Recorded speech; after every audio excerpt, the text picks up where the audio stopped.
ज़िदनी इल्मा। अस्सलाम वालेकुम व्यूअर्स, कैसे हैं आप? आई होप कि आप सब खैरियत से होंगे। मेरी दुआ है कि आप सब कुछ रहें, आबाद रहें। तो व्यूअर्स, इस वीडियो में मैं बात करने जा रहा हूं कि आप डीसी और एसी लोड जो है वो कैसे पिक करते हैं, कैसे चला सकते हैं। अगर आप 550 वाट्स का पैनल लेकर आते हैं, उसको आपने कैसे यूज़ करना है। अगर आपके पास एक से ज़्यादा पैनल्स हैं तो उसको कैसे अटैच करना है, सीरीज़ में करना है या पैरेलल में करना है, और उसके वोल्टेज करंट कितने होंगे। इसके अलावा बहुत सारी चीज़ें मालूमाती वीडियो आपके लिए बनाई है, जिसमें 550 वाट के पैनल के बारे में भी बहुत सारी मालूमात होगी। इसके अलावा उसको कैसे कनेक्शंस करने हैं और उससे कैसे लोड ड्राइव करना है, एसी और डीसी दोनों। तो इन सब चीज़ों के बारे में मैं बात करूँगा। तो चलिए शुरू करते हैं। 550 वाट का जो पैनल है उस कैटेगरी में कितने पैनल्स मार्केट में अवेलेबल होते हैं। देखिए, जब हम मार्केट में जाते हैं तो हमारे पास आम तौर पे हमें नज़र आता है 525 वाट्स, उसके बाद हमें नज़र आता है 530 वाट्स, फिर नज़र आता है 535 वाट्स, 540 वाट्स, इसके अलावा 545 वाट्स, फिर 550 वाट्स। वैसे तो एग्जिस्ट इससे आगे भी करते हैं 560, 570, लेकिन मार्केट में पाकिस्तान में जो ज़्यादातर अवेलेबल हैं वो ये कैटेगरी मौजूद है, राइट। अब जब ये पैनल्स आप परचेज़ करते हैं तो इसका साइज़ तकरीबन ऐसे, जो हाइट होती है इसकी, यानी वो तकरीबन आपको मिलेगी 2.25 मीटर्स के आसपास, यानी 2.25 मीटर के करीब ये लंबा होता है तकरीबन। अच्छा, ये साइज़ जो मैं दे रहा हूँ, ये लॉन्जी कंपनी जो सोलर पैनल की बहुत ही चाइनीज़ कंपनी, बहुत ही मशहूर है, और टियर 1 पैनल ये बेसिकली बनाती है। और इसकी जो प्रोडक्ट्स हैं उसमें से एक सोलर पैनल प्रोडक्ट है, चाइना की बहुत बड़ी कंपनी है। और लॉन्जी के जो टियर 1,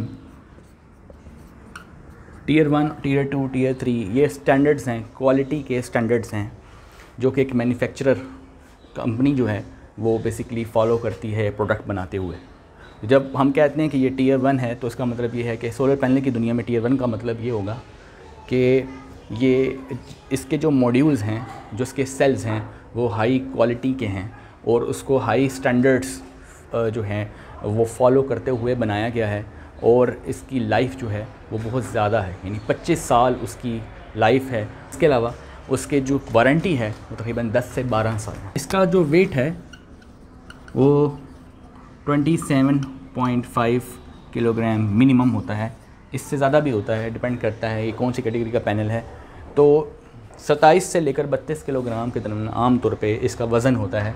टियर 1 क्वालिटी, टियर 2 मैंने आपको जैसे एक्सप्लेन किया कि अगर एक ट्रायंगल में ऐसे बना दूँ क्वालिटी की, तो इसके अगर हम 3 हिस्से बना दें तो टियर 1 यहाँ आएगा, टियर 1 क्वालिटी, टियर 2 क्वालिटी और टियर 3 क्वालिटी। यानी कि ये क्वालिटी के,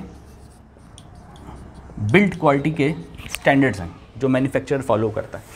जो अच्छी कंपनी है वो ड्यूरेबल चीज़ बनाती है और लॉन्ग टर्म चलने वाली चीज़ बनाती है, जो देर तक चलती है, उसका लाइफ पीरियड बहुत ज़्यादा होता है, तो वो टियर 1 कहलाएगी, क्योंकि उन्होंने उन सारे इंटरनेशनल स्टैंडर्ड्स को फॉलो करके वो चीज़ बनाई। अगर टियर 1 नहीं है तो वो टियर 2 है, अगर टियर 2 नहीं है तो वो टियर 3। ये क्वालिटी के स्टैंडर्ड्स हैं बेसिकली। तो जब आप लॉन्जी कंपनी का पैनल परचेज़ करते हैं तो वो टियर 1 क्वालिटी का होता है और वो इन कैटेगरीज़ में मिल रहा होता है। 550 वाट की वज़न तकरीबन उसका इतना होता है, लेंथ तकरीबन इतनी होती है, विड्थ अगर हम देखें इसकी तकरीबन 1.1 मीटर के करीब उसकी विड्थ होती है। जब पैनल आप ये परचेज़ करके लाते हैं इस कैटेगरी के, तो उसके एक होते हैं ओपन सर्किट वोल्टेज। अगर ये पैनल परचेज़ करते हैं तो इसके ओपन सर्किट वोल्टेज आपको तकरीबन मिलेंगे 49.05 volt open circuit voltage, right. और जब आप ये परचेज़ करेंगे 550 वाट वाला, तो उसके ओपन सर्किट इससे थोड़े से ज़्यादा होंगे, यानी कि तकरीबन 49.8 वोल्ट के आसपास होंगे। यानी कि अगर आप ये एक स्टेप आगे जाते जाएंगे तो ये पॉइंट में वैल्यू बढ़ती जाएगी, लेकिन है 14 रहेगा 49 ही। ओपन सर्किट वोल्टेज का मतलब ये होता है कि जब आप पैनल को परचेज़ करते हैं तो उसका एक पॉजिटिव टर्मिनल होता है, कि नेगेटिव होता है एक, ठीक है। इसके साथ एक कनेक्टर लगा होता है, इसे कहते हैं MC4 कनेक्टर। एक उसकी मेल साइड होती है, एक उसकी फ़ीमेल साइड होती है। अगर आप पैनल को मार्केट से परचेज़ करें और उसको आप रखें, धूप में रखें उसको, और इन दोनों लीड्स के जो उसके पीछे लगी हुई हैं, यानी MC4 कनेक्टर का पॉजिटिव और नेगेटिव दोनों को आपस में मिला दें। अगर दोनों को आपस में मिला दें तो एक क्लैम्प मीटर मिलता है मार्केट से, उसको ऐसे क्लैम्प करें तो और उसको एम्पेयर DC एम्पेयर पे इसको सेट कर दें तो आपको उसके शॉर्ट सर्किट करंट का पता चल जाता है। ठीक है, शॉर्ट सर्किट करंट जो है वो उसको हम ISC से लिखते हैं, शॉर्ट सर्किट करंट। वो जब ये आप पैनल परचेज़ करेंगे ना तो ज़ाहिर है कि अगर इस कैटेगरी में करेंगे तो शॉर्ट सर्किट करंट पॉइंट में थोड़ा ज़्यादा होगा। ये जो पैनल है ये ज़ाहिर आपको देगा थोड़ा कम देगा, यानी 13.6 एम्पियर के करीब देगा। और यहाँ पर ये इसकी वैल्यू यहाँ पर इसकी वैल्यू आएगी 13.9 एम्पियर के करीब, राइट। अब देखें ये पॉइंट में सिर्फ फ़र्क पड़ रहा है, लेकिन शॉर्ट सर्किट करंट जो है वो तकरीबन 13 ही है, खाली पॉइंट में डिफरेंस आएगा, राइट। और अगर अभी डिपेंड करता है कौन सी कंपनी का आप पैनल यूज़ कर रहे हैं। अगर आप यहाँ से कंपनी चेंज करेंगे, उसकी कैटेगरी चेंज करेंगे तो जाहिर है कि ये 12 पे भी आ सकता है, 12.5 पे भी आ सकता है, 13 पे, मतलब ये थोड़ा सा 1-1.5 एम्पेयर आगे पीछे हो सकता है अगर आपने यहाँ से इस कंपनी को और इसकी कैटेगरी को चेंज किया तो। ठीक है जी। तो वैसे लॉन्जी की अगर बात करते हैं और अगर तो ये मैं एक कंपनी को लेके बेसिकली आपको सब कुछ बता रहा हूँ।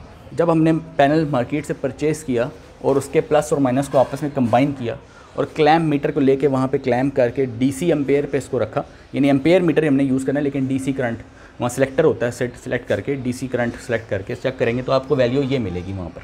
ठीक है, अगर धूप अच्छी है तो ठीक है, और अपने प्रॉपर एंगल पे रखा है उसको, और प्रॉपर एंगल पे रखा है और प्रॉपर डायरेक्शन में रखा है और धूप में रखा है तो फिर जाके आपको करंट सही मिलेगा, करंट ज़्यादा मिलेगा।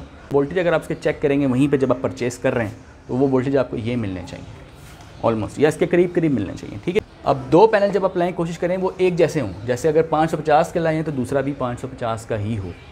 अगर एक पैनल जो है वो 525 का लाए हैं तो दूसरा भी यही हो। ठीक है, कोशिश आपने ये करनी है कि पैनल्स जो हैं जब सीरीज़ और पैरेलल कॉम्बिनेशन में लगाएं तो वो सेम टाइप के होने चाहिए, जितनी उनकी कंपनी भी सेम हो, वो सब कुछ सेम हो। ठीक है, दोनों एक जैसी कंपनी के एक जैसे पैनल आपने परचेज़ करने हैं, तब जाके आपको एफिशिएंसी ज़्यादा मिलती है। और अगर आप मुख्तलिफ वोल्टेजेस के पैनल्स को आपस में जोड़ते हैं, एक कंपनी के फिर दूसरी कंपनी के फिर एक कैटेगरी के फिर दूसरी कैटेगरी के, तो फिर उसमें एफिशिएंसी कम हो जाती है। ठीक है, ये आपने बात ध्यान में रखनी है। जब इसको आप सर्किट में कनेक्ट कर लेंगे पैनल को तो इसका जो करंट आएगा वो आएगा 12.7 एम्पेयर और इसका करंट तकरीबन 13.12 एम्पेयर के करीब करीब आ सकता है, यानी इस कैटेगरी की बात हो रही है। ठीक है, अब अगर आप मार्केट से ये परचेज़ करके लाते हैं तो ज़ाहिर है कि वैल्यू इससे बड़ी होगी और इससे छोटी होगी, राइट। तो जो आप एक एक स्टेप आगे जाते जाएंगे तो वोल्टेज करंट जो है वो एक एक थोड़ा थोड़ा पॉइंट में बढ़ते जाएगा, पॉइंट में फ़र्क आता है। ठीक है, तो आप अंदाज़ा लगा लें कि ये जब आप इसको ऑपरेट करेंगे तो देखें करंट ड्रॉप हुआ, यहाँ पे भी जब इसको ऑपरेट करेंगे तो करंट ड्रॉप हुआ, राइट। वोल्टेज ड्रॉप होके हो जाएगा 41.2 के करीब और यहाँ ड्रॉप होके हो जाएगा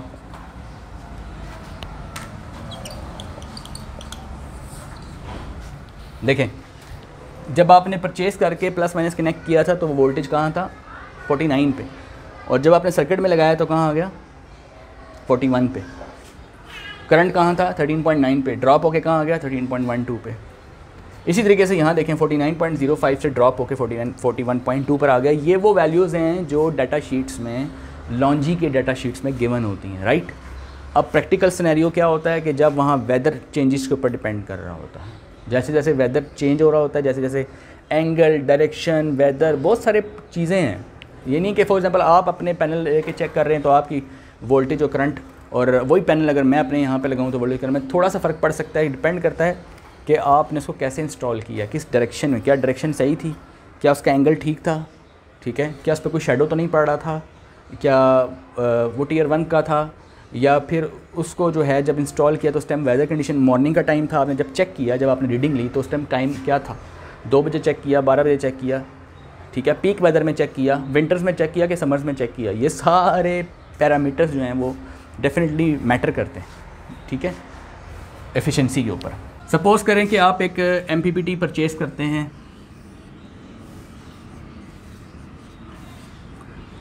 ये MPPT जो है सोलर चार्ज कंट्रोलर है, सोलर चार्ज कंट्रोलर है, ठीक है जी। PWM चार्ज कंट्रोलर भी होता है और MPPT भी चार्ज कंट्रोलर होता है। MPPT चार्ज कंट्रोलर जो है वो मैक्सिमम पावर पॉइंट ट्रैकिंग, यानी जब इसके साथ सोलर पैनल्स हम अटैच करेंगे तो ये उनसे मैक्सिमम पावर और एनर्जी लेने की कोशिश करता है, यानी उस पॉइंट को ट्रैक करता है जहाँ सबसे ज़्यादा इसको पावर मिलती है। सिंपलर वर्ड्स में, मैं आसान लफ्ज़ों में सिखा रहा हूँ कि जब सोलर पैनल से, यानी यहाँ सोलर पैनल समझे दो हैं, प्लस माइनस, और दो आप लेके आए हैं पैनल्स। 545 वाट्स का एक पैनल है, यहाँ पे भी 545 वाट्स का एक पैनल, दो पैनल्स आप लेके आए हैं, ये इसका प्लस माइनस, ये इसका प्लस माइनस, ये MPPT है, ये आपकी बैटरी है।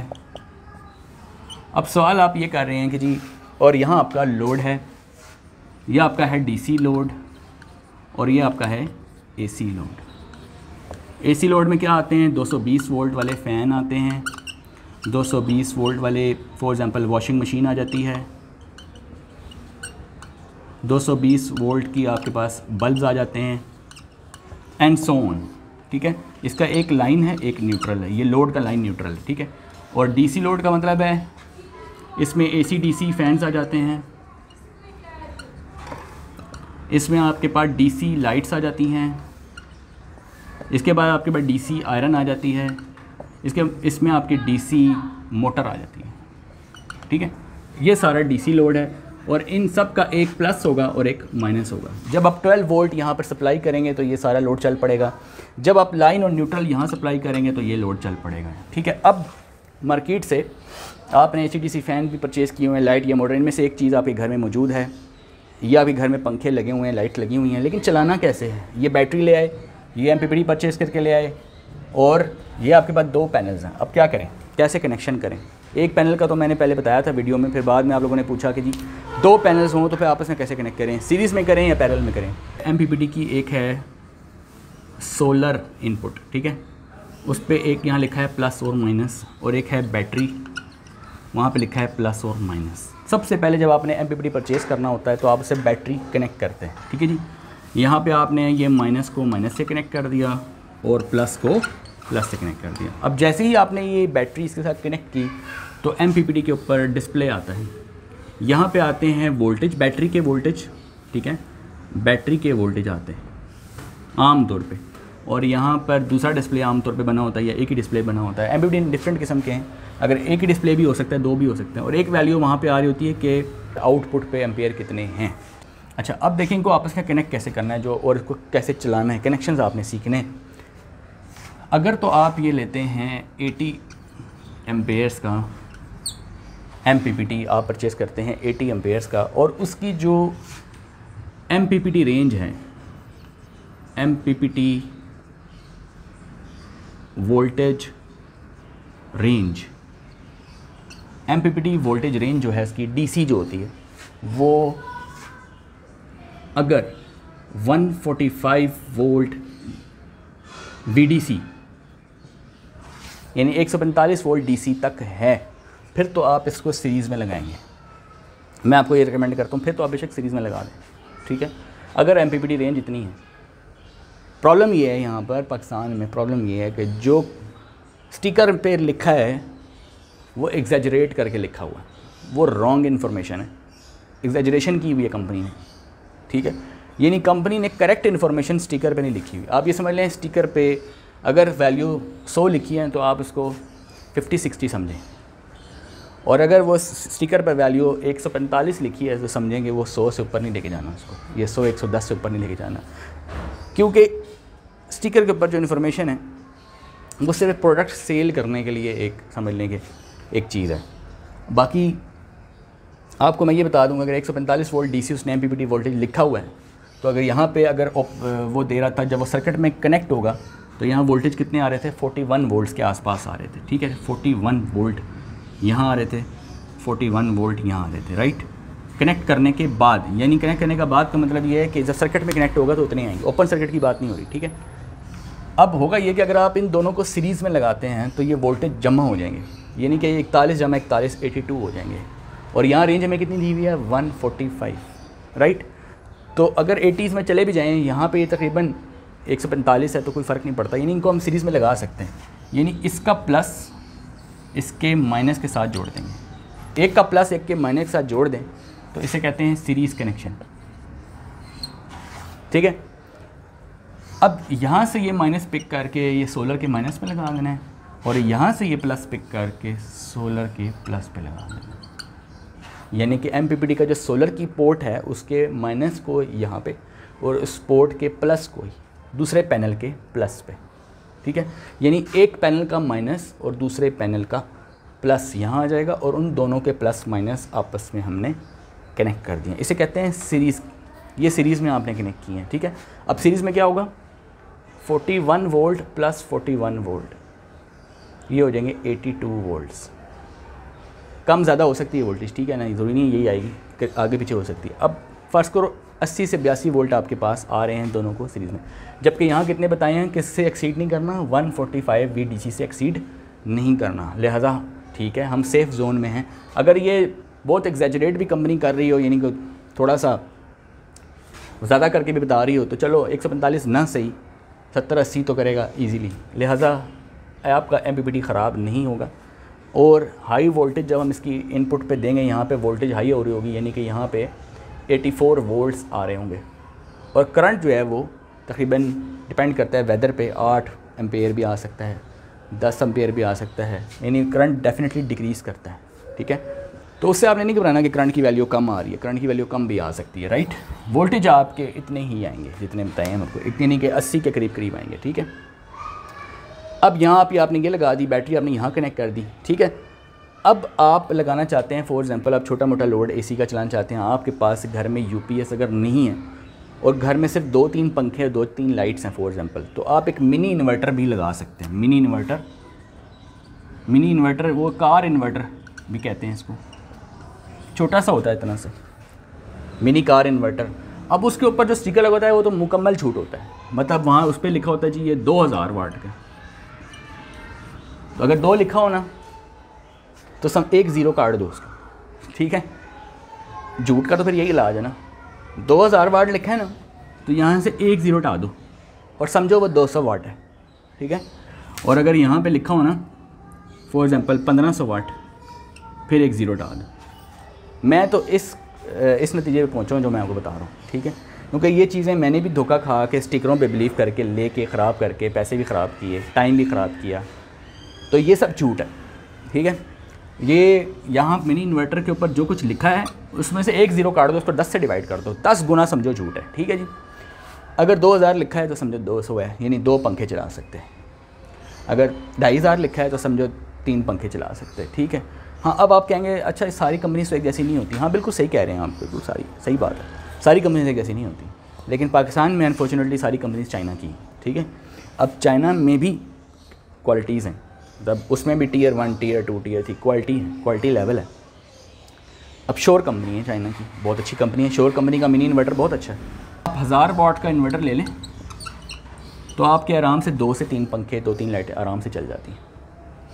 ऐसे भी इन्वर्टर से आप फ्रिज भी चला सकते हैं, आप वॉशिंग मशीन भी चला सकते हैं इन्वर्टर, लेकिन वो फिर 1000 वाट का नहीं होना चाहिए, वो 2000 वाट शोर कंपनी का 2000 या 1500 वाट या 2000 वाट का आप परचेज़ करके थोड़ा सा हैवी लोड यानी कि वॉशिंग मशीन वगैरह चला सकते हैं। पंखे अगर 3-4 भी हों तब भी शोर कंपनी का इन्वर्टर आप परचेज़ कर लें, वो ज़्यादा बेटर है। ठीक है जी, अब लगाना कैसे, ये आपका इन्वर्टर है, यहाँ इसका लिखा है लाइन न्यूट्रल और यहाँ पे लिखा है प्लस माइनस। प्लस माइनस का मतलब आपने इसको 12 वोल्ट इनपुट देनी है और यहाँ से आपने इसकी आउटपुट लेनी है। ये जो आउटपुट है जाहिर है कि न्यूट्रल से कनेक्ट होगी। ठीक है, और लाइन जो है वो लाइन से कनेक्ट होगी। आउटपुट तो आपने लोड पे कनेक्ट कर देनी है। पीछे रहेगी 12 वोल्ट की इनपुट। देखें ये बैटरी का जो माइनस है उसको आपने यहाँ कनेक्ट कर देना है और बैटरी का जो प्लस है वो आपने यहाँ कनेक्ट कर देना है। ठीक है, यानी बैटरी का प्लस जो है वो यहाँ, बैटरी का माइनस यहाँ, यानी इसको इनपुट पे 12 से 14 वोल्ट DC मिलेगा और ये 220 वोल्ट AC बनाएगा। ठीक है, इनपुट पे क्या मिल रहा है, 12 वोल्ट DC, इसलिए इसको इन्वर्टर कहते हैं, ये इन्वर्ट कर रहा है, राइट। अच्छा, अब कमेंट में क्वेश्चन आया है, वो भी साथ साथ जवाब देता रहूँगा कि वो कहते हैं कि जी ये आउटपुट जो यहाँ पे लिखी हुई है, मैंने MPPT परचेज़ किया है, एक AC इन एक AC आउट है, तो मैं इन्वर्टर को जो है वो यहाँ से कैसे कनेक्ट करूँ? यहाँ से इन्वर्टर का कोई ताल्लुक नहीं है, इधर इसको आपने यूज़ नहीं करना। अगर तो आप हाइब्रिड फंक्शन यूज़ नहीं करना चाहते तो इन पोर्ट्स को आप छोड़ दें, ठीक है। यानी कि आपके पास यूपीएस अगर हाइब्रिड फंक्शन यानी ऑटोमेटिक कंट्रोल नहीं करना चाहते तो डायरेक्टली आपने बैटरी से इसको उठाना है और यहाँ से लोड पिक कर लेना है। जैसे ये बैटरी 11.5 वोल्ट या 11 वोल्ट के करीब आएगी, ये ऑटोमेटिक ये इन्वर्टर काम करना बंद कर देता है और ये लोड कट ऑफ हो जाता है, यानी बैटरी डीप डिस्चार्ज में नहीं जाती, ठीक है। अब डीसी लोड चलाने के लिए यहाँ पे आपने बैटरी का प्लस माइनस डायरेक्ट उठा के नहीं देना, यहाँ पे आपने यूज़ करना है PWM और उसकी जो बैटरी वाली इनपुट है उसको आपने यहाँ प्लस माइनस यहाँ से लगा देना है, ठीक है। और जो इसकी लोड वाली है वहाँ से आपने प्लस माइनस कनेक्ट कर देना है, यानी कि ये लोड है और यहाँ एक तरफ बैटरी है। जिसकी सोलर इनपुट है वो आपने यूज़ नहीं करनी। हाइब्रिड अगर आप इसका फंक्शन यूज़ करना चाहते हैं, इसके ऊपर एक सेपरेट वीडियो बना दूंगा। एक क्वेश्चन और भी है कि क्या आप बैटरी चार्जर अलग से लेके जो है हाइब्रिडली कंट्रोल कर सकते हैं? बिल्कुल, एक बैटरी चार्जर जो है नाइट टाइम में अगर आप वापडा से चार्ज करना चाहते हैं बैटरी को और चार्जर से यानी 12 वोल्ट के चार्जर से, तो क्या आप इस हाइब्रिड के साथ लगा सकते हैं, MPPT के साथ? बिल्कुल लगा सकते हैं। उसके ऊपर एक अलग वीडियो बना के आपको ये भी एक्सप्लेन कर दूंगा। MPPT आपने ऐसा परचेज़ किया जिसमें MPPT वोल्टेज रेंज 100 लिखी हुई है, तो आप उसको सीरीज़ में कनेक्ट ना करें, फिर आप इन दोनों को पैरेलल में कनेक्ट करें, ठीक है। फिर पैरेलल में कनेक्ट कर दें। ये कंपनी तो अपने मैनुअल में ये कहती है सीरीज़ में करें। हमारा प्रैक्टिकल तजर्बा ये है कि जब हम सीरीज़ में लगाते हैं तो MPPT ख़राब हो जाता है, लिहाजा इसको पैरेलल में कनेक्ट करें जब ये VDC रेंज 100 के तक हो। अगर ये VDC रेंज 145-150 के करीब है फिर बेशक आप इसको सीरीज़ में कनेक्ट करें। स्टिकर पे बिलीव नहीं करना, जाए कई दफ़ा आपको बता चुका हूँ। थोड़ी सी प्राइस के बारे में बात कर लेते हैं कि ये जो पैनल है ये आपको कितनी प्राइस में मिल जाता है। तो ये 545 वाट का 550 वाट का पैनल A ग्रेड का अगर आप लॉन्जी कंपनी का लेते हैं तो ये तकरीबन आपको 45,000 के आसपास, यानी मैं प्राइस दे रहा हूँ आपको तकरीबन अगस्त, आज 16 अगस्त है 2023, तो इसकी प्राइस आपको दे रहा हूँ कि ये पैनल आपको 45,000 का टियर 1 क्वालिटी में A ग्रेड में आपको मिल जाता है, राइट। ये पैनल का आपको रेट बता दिया, प्राइस बता दी। MPPT जो है उसकी स्टार्टिंग प्राइस समझें कि 11-12 हज़ार से लेकर स्टार्ट है और तकरीबन 28,000 तक, बल्कि जो वाट्स कैपेसिटी जिनकी ज़्यादा है 38,000 तक भी MPPT मार्केट में मौजूद है। डिपेंड करता है वाट रेंज के ऊपर, वाटेज के ऊपर। अगर इसके वाट्स आप 1000 वाट्स का आम तौर पे लेते हैं, यानी 1000 वाट्स वो आउटपुट पे दे सकता है, उसके साथ 550 वाट्स के 2 पैनल ईजीली लग जाते हैं। सीरीज़ में लगाने हैं पैरेलल में, वो तो मैंने बता दिया, ठीक है। लेकिन जब वो लिखा होगा 1000 वाट्स तो समझे आप उसको 12 वोल्ट पे यूज़ कर रहे हैं, यानी सिंगल बैटरी के साथ यूज़ कर रहे हैं। और अगर आप उसको डबल बैटरी के साथ यूज़ कर रहे हैं यानी 24 वोल्ट का सिस्टम यूज़ कर रहे हैं तो उसकी वाट कैपेसिटी बढ़ जाएगी, यानी 1000 से 2000 हो जाएगी। आई होप कि ये आपको वीडियो पसंद आई होगी। चैनल को ज़रूर सब्सक्राइब करें, दूसरों के साथ शेयर करें। मिलते हैं नेक्स्ट वीडियो में, तब तक के लिए अल्लाह हाफ़िज़।